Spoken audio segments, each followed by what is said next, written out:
ক্ষণে ক্ষণে রূপ বদলাচ্ছে এনসিপির নানা খবর।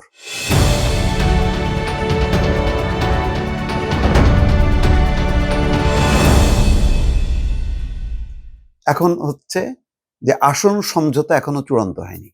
নাহিদ ইসলাম ৪৭ জন মনোনয়নপত্র দাখিল করেছেন। কথা ছিল যে ৩০০ আসনেই তারা নির্বাচন করবে। আসিফ মাহমুদ সজীব ভুঁইয়া দলের মুখপাত্র হয়েছেন, এনসিপির যোগ দিয়েছেন, মুখপাত্র হয়েছেন, কিন্তু নির্বাচন করবেন না। নির্বাচনের যে দৌড়, ভোটের লড়াই থেকে সরে আসলো, ভালো, এক ধরনের মান সম্মান বাঁচলো। কিন্তু শেষ পর্যন্ত আসলে কোন দিকে যাবে এনসিপি আমি গন্তব্য বুঝতেছি না। যে একজন হচ্ছে উপদেষ্টা, দুইজনই রিজাইন করলেন। তো আমরা ভাবলাম যে মাহফুজ আলম এবং আসিফ মাহমুদ সজীব ভুঁইয়া ঢুকবেন, কিন্তু তার আগে অবশ্য শোনা যাচ্ছিল যে পদ নিয়ে নাকি বার্গেনিং চলতেছে। আসিফ মাহমুদ সজীব ভুঁইয়া বলছে যে সে বড় কোনো গুরুত্বপূর্ণ কোনো দায়িত্ব না পেলে মানে যোগ দেবেন না। শেষ পর্যন্ত তিনি যোগ দিলেন বটে, গুরুত্বপূর্ণ দায়িত্বও পেয়েছেন। মুখপাত্র কম কথা না, এখন থেকে এনসিপির যা কথা সব আসিফ মাহমুদ সজীব ভুঁইয়া বলবেন, কিন্তু তিনি আবার নির্বাচনটা করছেন না। এক অদ্ভুত ব্যাপার, কি কারণে আভ্যন্তরীণ বোঝাই যাচ্ছে না। কারণ আসলে আসিফ মাহমুদ সজীব ভুঁইয়ার আসনটা কোথায়? মুরাদনগরে কায়কোবাদ, ঢাকার 10-এ এই ধানমন্ডি এই এলাকায় এখানে কি নির্বাচন করবে? এখানে তো বিএনপি আর জামাতের মধ্যে হাড্ডাহাড্ডি লড়াই হবে। সেখানে যদি জামাত ছেড়েও দেয়, বিএনপির প্রার্থীর সাথে পোলাতে পারবে বলে মনে হয় না।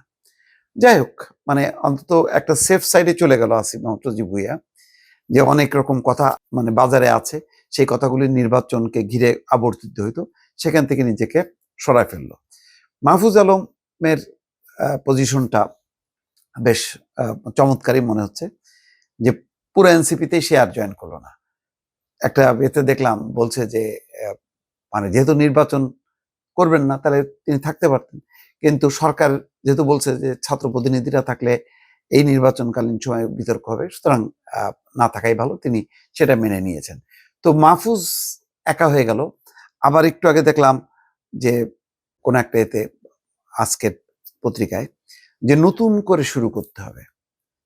তার মানে মাহফুজ আলম কিন্তু রাজনীতি থেকে সরলো না, একটা ইঙ্গিত দিয়ে গেল। তো দেখা যাক, আরো পুরনো দলের সাথে মিলে নতুন রাজনীতি সম্ভব নাই। সামান্তা শারমিন, তো আসলে তরুণ মুখগুলো অনেক জনপ্রিয়, যেমন তাসনিম যারা যাই বলে সাথে সাথে সেটা প্রচার হয়। সামান্তা শারমিন বলতেছে পুরনো দলের সাথে মিলে নতুন রাজনীতি সম্ভব নয়। তার অবস্থানটাও পরিষ্কার হয়ে গেল। তারপর তিনি এখনো ছাড়েননি। কিন্তু নাহিদ ইসলাম যে আসন সমঝোতা এখনো চূড়ান্ত হয়নি, তাহলে কখন করবে? তার মানে সব সাবমিট করলো, এখন হয়তো প্রত্যাহারের সময়।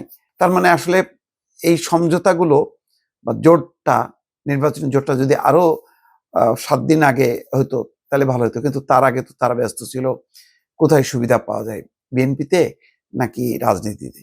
শেষ পর্যন্ত দুঃখজনক হলো যে এনসিপি আর নিজের মতন করে দাঁড়াতে পারলো না। এক ধরনের সুবিধাবাদিতার জন্য তাদের আপোষ করতে হলো। বিএনপি জামাত এই কাছ থেকে সুবিধা দেখলো যে জামাতের কাছ থেকে সুবিধা বেশি, সুতরাং সেখানেই তারা ঢুকে পড়লো। অথবা এমনও হইতে পারে যে তাদের রাজনৈতিক চিন্তা চেতনাটা হয়তো সংখ্যাগরিষ্ঠ চিন্তা চেতনা হয়তো জামাতমুখী, সেই কারণে সংখ্যাগরিষ্ঠ সদস্য বলেছে যে না, জামাতের সাথে যাইতে। আর নারী সদস্য সহ অন্য নেতারা মনে করলো যে না, আমরা তো জামাতের সাথে যেতে পারি না, তারা সরে গেল। এখন উচ্চ পর্যায়ে এই পরিবর্তনগুলো লক্ষণীয়। মাহফুজ আলম থাকলেন না, এনসিপিতে থাকলেন না, আসিফ মাহমুদ থাকলেন, জয়েন করলেন শুধু না, মুখপাত্রের দায়িত্বটা নিল, আবার নির্বাচন করছে না। নানা রকম একটা উত্থান পতন দেখা যাচ্ছে।